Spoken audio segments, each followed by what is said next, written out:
Welcome back to the channel. Today we're in Ypres, Belgium, climbing the steps of the rebuilt cloth hall to enter the Flanders Fields Museum. This building was pulverized in World War I. Now it houses the story of the Ypres Salient on its second floor, and even lets you climb the belfry for a skyline of battlefields turned farmland. Think of it as Ypres' memory palace. Before you even scan a ticket, the lobby makes you look up at banners listing wars from Ypres to Aleppo. The city calls itself the City of Peace. But these banners are a warning. Unless we learn something in this building, history just loops. Facing those banners is a photo mosaic from Expo Displaced. Belgian refugees fleeing the Salient share wall space with Syrian and Ukrainian families. 1 million people fled this region between 1914 and 1918. The museum refuses to let you treat that as ancient history. Walk through the jagged white entry corridor, and the walls erupt with projected artillery blasts, dia excerpts, and silhouettes. It's like stepping through shattered masonry Ypres once you unsettled, before you see a single artifact. The first gallery is deceptively quiet. Picolabs beside French kepis, toy soldiers next to glossy weeklies. Militarism seeped into childhood bedrooms and newsstands long before the first shot-at-mans. Across the aisle, Allied propaganda posters shout "Remember Belgium" and "Lend to Defend." Homefront panic and patriotism mix on a single wall, giving you a sense of how ordinary civilians were drafted by words before bullets. A glass case nearby pairs parade sabers and medals with German occupation orders. One moment officers strutted in plumes, the next they stamped paperwork that turned Ypres into a garrison town. The tone darkens with a vertical tower of casualty stats and helmets modified for improvised respirators. Numbers climb upward, while the gear beneath them gets uglier. A visual thesis for the museum, a trit. Iron-forced invention. Turn the corner and you're surrounded by uniforms from French colonial troops, Senegalese tirailleurs, Moroccan cavalry, and German regiments. To angles show the diversity of cloth and color. Because the Salient sucked in soldiers from every empire on earth. Zoom in on the hussar tunic with its picolab and dagger. The double-breasted elegance feels almost theatrical until you remember mud doesn't care how much braid you wear. Right next to it, a Highland kilt hangs beside a cocky tunic and gas satchel. It's the British Empire distilled. The romance of pipes replaced by the practicality of respirators. Then you swing to a tight line of German greatcoats and medal bars. It's a quick invitation to narrate the invasion from the other side. Confidence, discipline, and a belief that Belgium would fall in a fortnight. But a few steps later you're staring at rosaries, confiscated hats, and mourning armbands.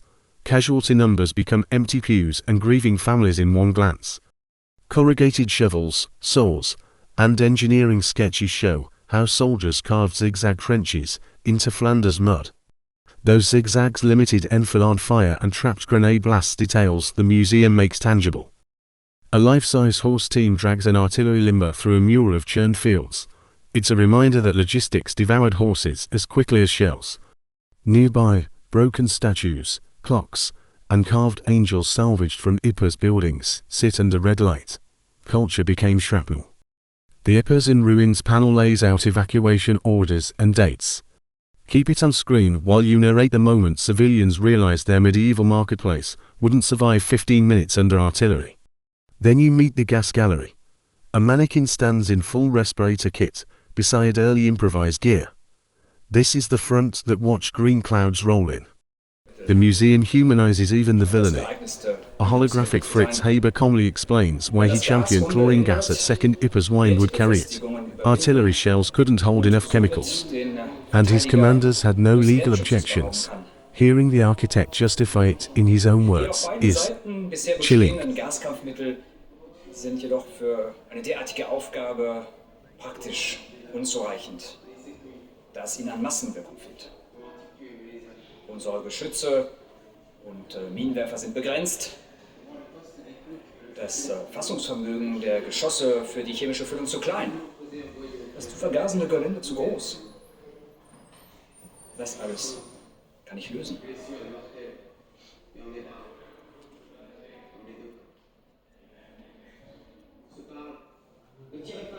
Zur Übertragung der chemischen Stoffe aus der eigenen Position in die des Gegners wähle ich die treibende Kraft des Windes und als chemischen Stoff selbst das Chlor.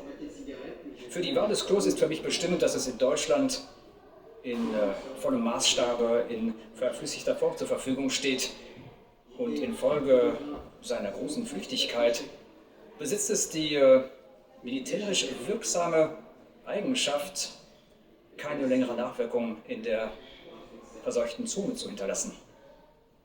Der Nachschub hinter der Gaswolke, der Infanterie hinter der Gaswolke, ist also möglich.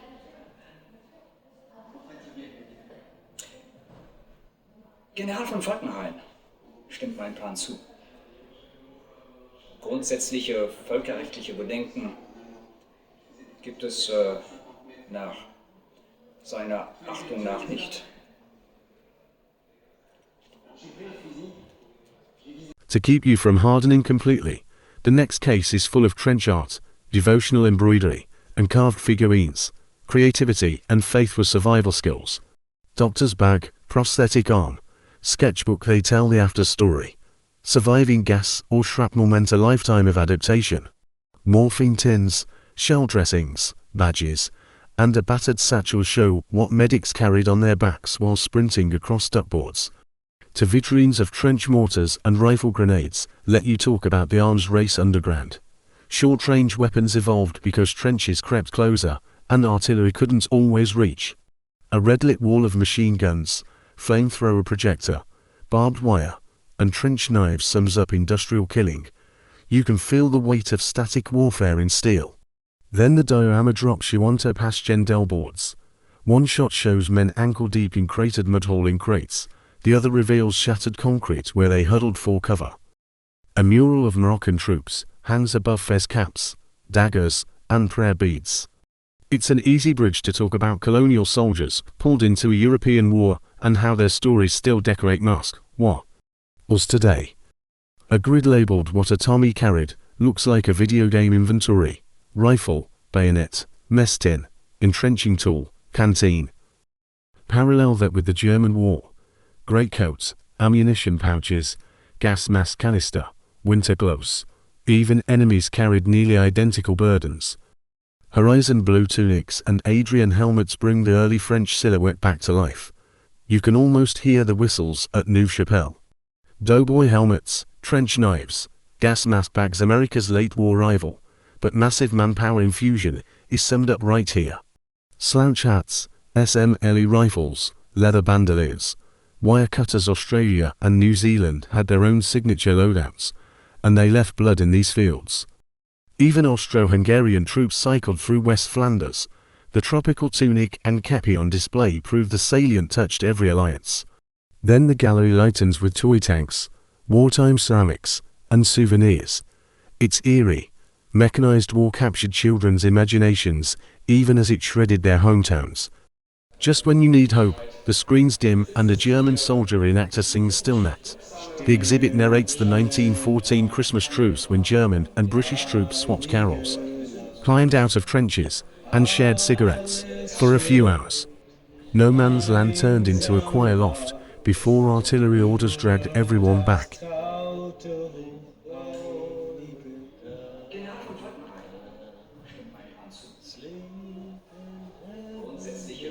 Meinen Leuten habe ich befohlen, dass heute, am Heiligen Abend und an den Weihnachtstagen, kein Schuss von unserer Seite abgegeben werden darf, wenn es zum Gehen. The 180 Pabuk Theatre sweeps over modern fields, while a local resident explains in Dutch how farmers still unearth shells and shrapnel.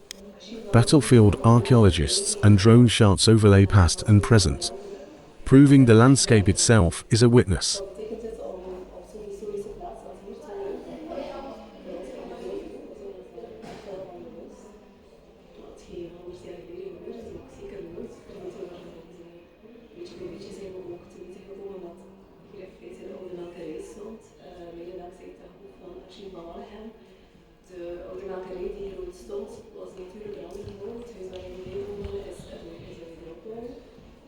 Misschien zijn er al elementen aanwezig van vroeger.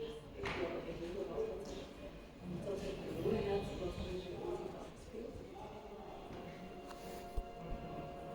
Standing in this museum, from Fritz Haber's cold justification to the whispered stillnat, from colonial turbans to the modern Ypres film, you feel how Ypres turned devastation into a mission.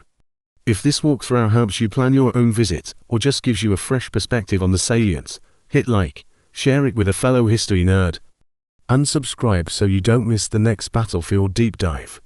Peace is precious. War is hell. See you at the next site.